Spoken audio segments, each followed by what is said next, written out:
All right, we are taking another trip to South Africa, to Andre de Villiers' shop to talk about this ADV, Andre de Villiers Alpha. Came with a patch, very cool, and just a standard zipper pouch with the logo kind of silk screened in. Okay? I have been sort of a fan of ADV for years. Now, the one you see here with kind of the cleaver style blade, their chopper and whatnot, I kind of a love-hate. I didn't like that style, which is interesting because I do love weird styles like that without the pointy tip and things like that. And I have other kind of cleaver style knives. I really like this one.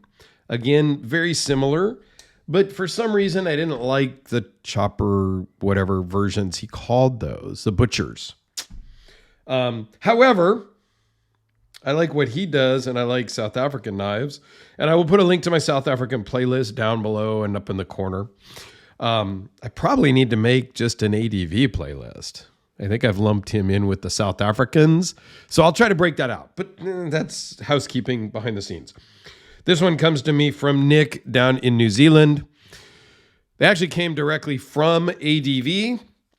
I think there's 5 or 6 that Nick bought all at once, and they are here. So stay tuned for more of those as we go along here in the following days and weeks. This is the Alpha, as I said. It is a thumb hole opener as well as a flipper. However, on this particular one, I don't know why, but as I just pick it up, I go for the thumb hole every single time. I think the flipper tab, it obviously works. However, sometimes it will slip off.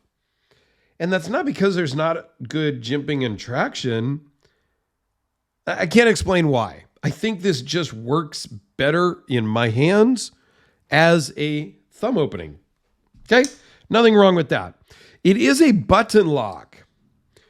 Now, I am not a huge button lock fan, nor is Nick in New Zealand. But this particular knife has a safety switch. I'm not a big fan of safety switches either. However,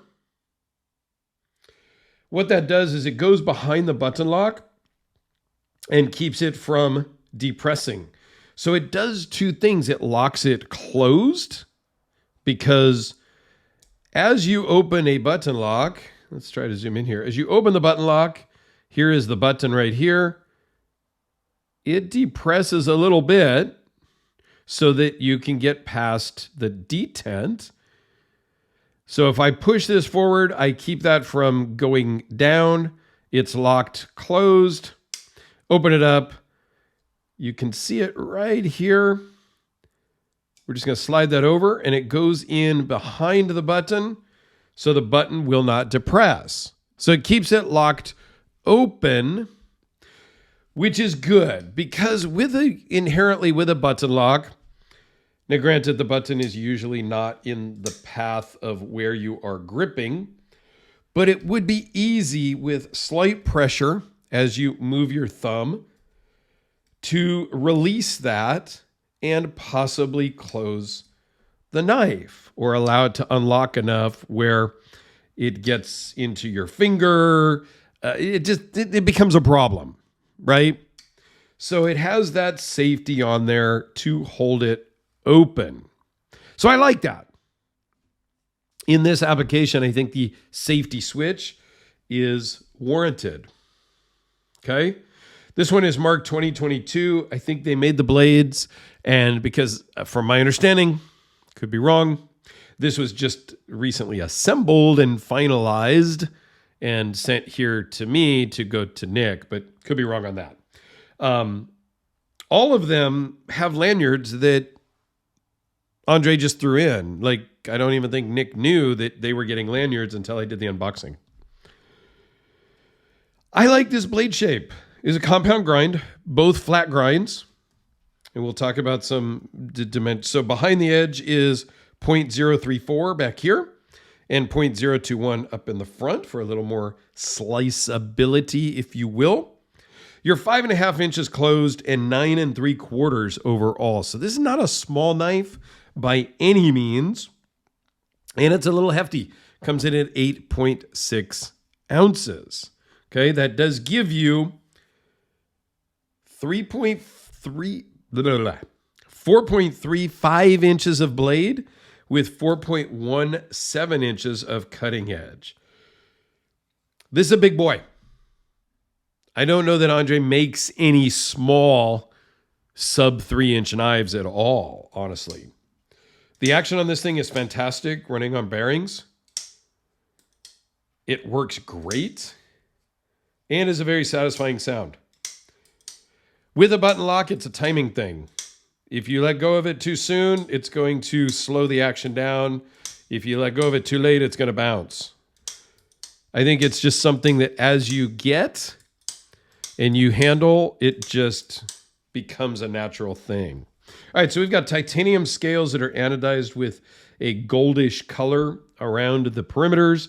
And then on the scale, can't even call them inlays because they're not in, but the scale outlays? I don't know what you call them. It is lava kieronite. I don't know if we can see.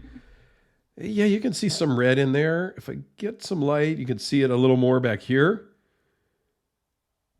So what it is it's an acrylic that has poly paper, they call it, mixed in with it, kind of swirled in, that gives you that very subtle lava flow look. If I take the flashlight away, you can still see it. It's very subdued. I did not notice it until I was zoomed in and like really looking at this. So you might not even notice it on a daily thing. The gold, not really my flavor, so to speak, but I think it looks good on this knife. But again, not really my thing. Pivot collars, hardware, pocket clip, standard affair. What other specs I missed? S35VN. Yeah, I think it's a cool knife. It's kind of reminiscent of when the overbuilt trend was going several years ago, right? The Medford Praetorians, the Reese Whelan fatty versions, right? You had the fatty slash, the fatty Tonto, the fatty, there was another one. I had all of them. I don't remember. Todd Heater was making some big overbuilt stuff. DSK Tactical, Scorpion 6, those guys, and they're all still around, but that was back in the big overbuilt days. Even Big Knives made the Bugatti, which was the 1/4-inch thick blade steel one. The blade thickness on this is 0.177. Just for comparison's sake, here's just some normal sized knives. That was the Spyderco Delica, the Sharpie, and now the Kubi KB237.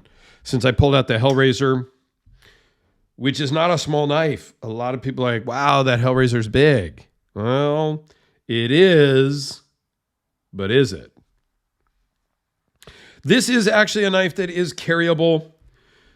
It totally is doable. It's not that big and bulky. Here's the mini opiate from Riot and Slice. And what else do I have here? Well, I think you get the idea. I think it's a cool knife. Out of all of them, I had two that I liked the most. This one and the Javelin.